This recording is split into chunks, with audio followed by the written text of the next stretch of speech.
Empiezo, no sé si había escuchado usted o no este material, estos audios grabados por Shahid Dahan. Empiezo pidiéndole, porque sé que ha estado en línea, doctor Vanegas, una primera reacción, una primera declaración a lo que se ha publicado esta mañana.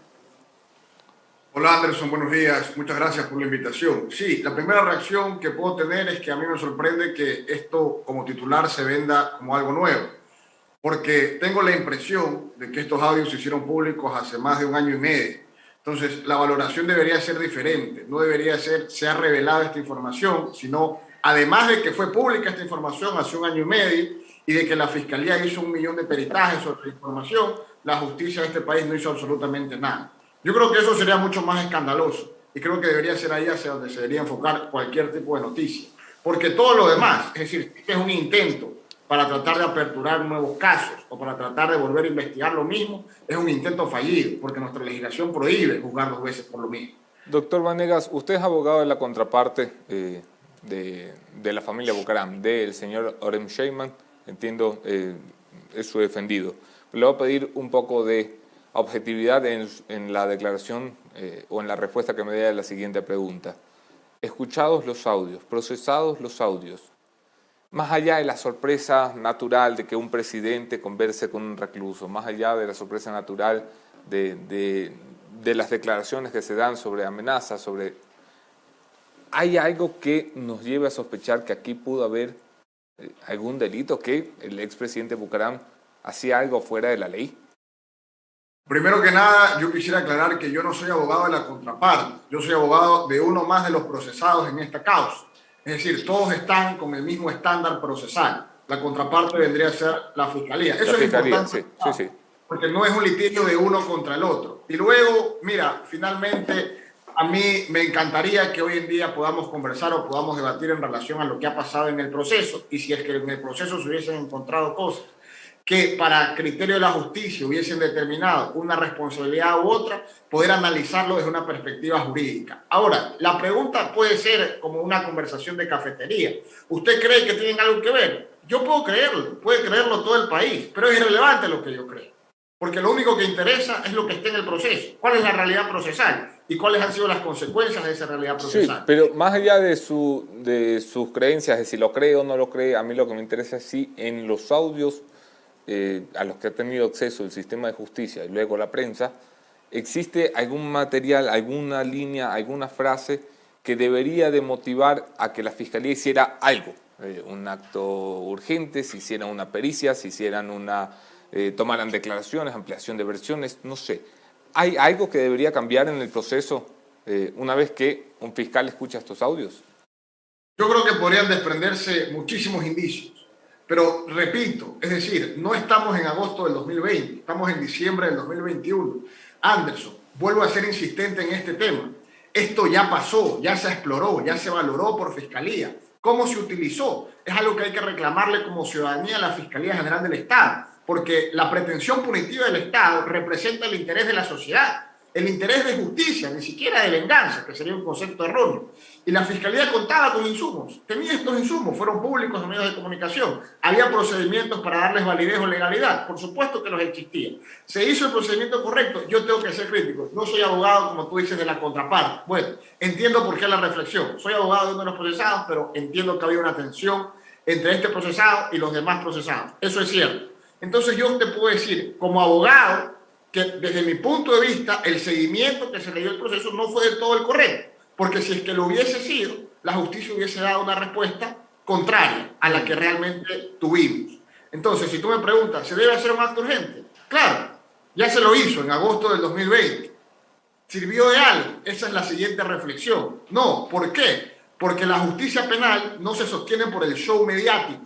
Claro. Se sostiene por lo que pasa en la cancha jurídica, y la cancha jurídica es el estrado, es el juzgado. Y ahí, lamentablemente, hubo una deficiencia. Y lamentablemente, la prensa no ha tenido acceso, ni puede tener acceso a este tipo de contiendas, porque a la final complementarían todo esto que nos parece extraño y que de algún modo u otro son decisiones judiciales. Yo como jurista respeto las decisiones judiciales, a veces no las comparto.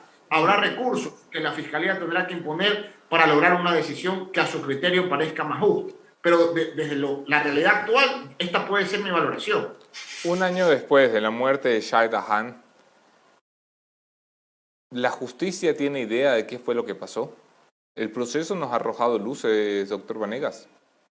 No tiene idea. Yo lo que te puedo decir de ese caso concreto del asesinato es que han hecho pericias de huellas dactilares a la pesa, que fue, recuerdas, el objeto del asesinato, y han encontrado huellas de 10 reclusos del propio pabellón, muchos de los cuales fueron identificados por Oren Sheyman. Ninguno ha sido llamado a rendir versión. Ni siquiera Oren Sheyman ha sido llamado a rendir ampliación de versión. Te puedo decir que hay informes totalmente manipulados que tratan de redireccionar o de desenfocar el verdadero objeto de la problemática y que de todos modos no llegan a ninguna conclusión. Te puedo decir básicamente que en ese sentido esa investigación está sufriendo, está durmiendo el sueño eterno. Al igual que todas las muertes que ocurren en la penitenciaría. La única diferencia es que esta generó mayor conmoción a nivel social. Pero de ahí es una muerte, es la muerte de un ser humano, como la de los 300 reclusos que han muerto en el último año en los centros penitenciarios y cuyas familias tampoco tienen respuesta. Ok, doctor, ¿cómo estás? Muy buenos días. Gracias por aceptar la invitación. Sobre lo que acabas de mencionar, por ejemplo, el pasado 4 de octubre, lo que sucedió en torno a los señores Bucaram es que fueron sobreseídos por parte del juez, del señor Giovanni Freire. Esto da luces precisamente para que esta acción pueda determinar en algo que sea un paso, digamos, de, no sé si de rectificación, o un paso en el que este sobreseimiento quede nulo. ¿Se puede dar eso o en qué estado queda? Sí puede pasar. Fiscalía como sujeto procesal tiene la posibilidad de apelar y la justicia de instancia, la segunda instancia, mediante el doble conforme, puede revertir la decisión, por supuesto. Tendrá que Fiscalía presentar los argumentos correspondientes para poder continuar con su pretensión punitiva. Tiene el escenario procesal para hacerlo, pero aquí tendremos que ser críticos porque esto se tendrá que pelear en la cancha, se tendrá que pelear en los juzgados y se tendrá que demostrar en derecho. Eso es lo más importante.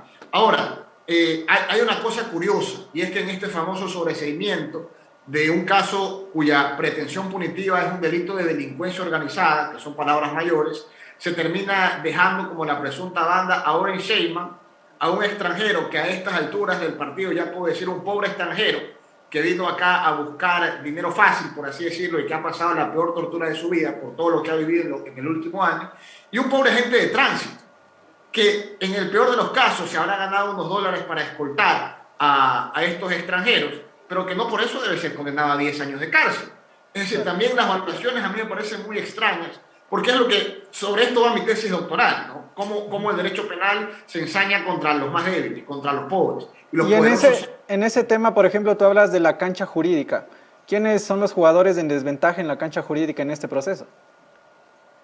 Bueno, en este momento los únicos que están llamados a juicio, en este caso, son Oren Sheyman y un agente metropolitano de tránsito. Es decir, la megabanda que causó este mega perjuicio al Estado es un extranjero que cuando ocurrieron los hechos tenía aproximadamente 2 o 3 meses de vacaciones en el Ecuador, estancado por el COVID, y un agente de tránsito. Esa es la respuesta de la pretensión punitiva a la exigencia ciudadana. Esto a mí sí me indigna. ¿Y sabes por qué me indigna? Porque hay algo que la ciudadanía nunca valora, y es que cada proceso cuesta dinero, y cuesta mucho dinero, dinero que pagamos todos los ecuatorianos. Entonces no va esto de hacer procesos por hacerlos, hay que hacerlos bien, hay que obtener la verdad material de los hechos, este es el principal fin del proceso, pero además hay que lograr que esa verdad material sea acorde al debido proceso, porque si no, cualquier sentencia restaurativa no sería una sentencia, sería cualquier otra cosa, sería una venganza y no restauraría la paz social. Entonces, básicamente estas son las reflexiones que a mí me surgen, no solamente de los audios o del caso, sino en general como crítica al sistema penal de este país. ¿Cómo está, abogado? Le saluda Mónica Velázquez. Usted dice que estos audios ya fueron publicados, que ya pasó, que ya se utilizó, que Fiscalía contaba con insumos y también habla de un proceso deficiente. Yo quisiera saber qué no se hizo bien, qué dentro de este proceso no se hizo correcto. Hola, Mónica, muchas gracias por la pregunta. Mire, primero que nada, en efecto, Fiscalía contaba con los audios que ustedes han proyectado, que han reproducido esta mañana y con muchísimos más, porque recordará usted que cuando esto se viralizó o cuando esto fue una noticia realmente mediática hace 1 año y medio, había cosas incluso mucho más drásticas. Se hablaba de de control de jueces, se hablaba de control del Consejo de la Judicatura, es decir, a la final eran líneas de investigación donde se podía hilar un poco más fino y podríamos encontrar una sorpresa aún mayor, digo yo por pura lógica, por puro sentido común. A la final, si es que esto es un delito económico, Fiscalía nunca consintió, y esto es importante, yo lo he dicho muchísimas veces, que la imputación no era contra dos israelitas a los que se les encontró $300.000, sobre todo cuando de las pruebas y de las declaraciones encontradas, ese hilo llegaba hacia algo mucho más profundo, que nunca se investigó, el móvil económico o el origen económico de ese fondo. ¿Y qué terminó ocurriendo? Se terminó condenando al israelita que sobrevivió por tener ese dinero. Y nunca se tomó en consideración la declaración de la proveniencia de los fondos. Entonces, ¿parece eso lógico? A mí no me parece lógico. ¿Hubiese hecho yo otra cosa? Por supuesto. Para mí, sinceramente, si es que aquí se hubiese tenido que estudiar un delito, el delito no era delincuencia organizada. Claro, es más fácil, se pretende más fácil porque es mucho más abstracto la imputación. Pero teniendo un móvil económico, cualquier delito económico, era mucho más factible de llegar a una conclusión mucho más óptima y mucho más cercana a la verdad material. Entonces, ¿qué es lo que pasa? ¿Cuál es el error? Que cuando usted como fiscalía encuentra un hecho presumiblemente punible e inicia una investigación por un determinado delito y la justicia le dice, oiga, eso no es delito, que fue lo que pasó, usted ya no puede con los mismos hechos volver a iniciar la investigación por el delito que presumiblemente es correcto. Porque hay un principio fundamental que es el non bis in idem, no se puede juzgar dos veces por lo mismo. Y ese es el lío en el que más o menos nos encontramos en este punto. Pero, como te explico, es un lío de valoración jurídica, que se puede haber evitado desde mi punto de vista, sí, pero bueno, cada funcionario o cada institución tendrá sus móviles, sus justificaciones. Yo te puedo dar esta valoración desde una óptica externa, ya ni siquiera analizando el proceso, sino desde una óptica externa. A mí me parece que esto hubiese sido mejor hacerlo de este modo. Eso es lo que trato de reflexionar al respecto. Gracias por la conexión, doctor Vanegas. Siempre es un gusto poder conversar contigo. Vamos a seguir pendientes como toda la vida. Aquí en La Posta nos encanta darle continuidad a los temas. Un fuerte abrazo.